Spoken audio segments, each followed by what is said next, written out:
Ngunit ni Rizal ang una niyang tula na isinulat sa katutubong wika at pinangalatang sa aking mga kabata.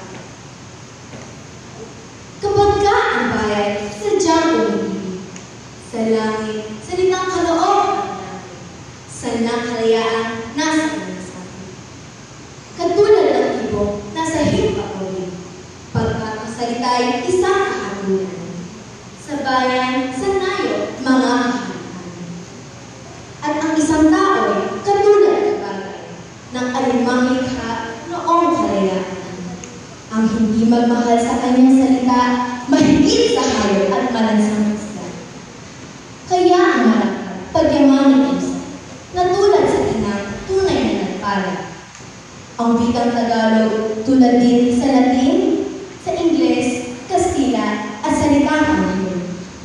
Sapagkat ang poong maalam aminin, ang siyang nagagawad nagbibigay sa atin, ang salita namin tulad ng sa iba. Na may alfabeto at salitang letra, na kaya'y nawalan, dinatinan ng sila. Ang lunday sa lawa noong bakong sa aking mga kabata, ligaras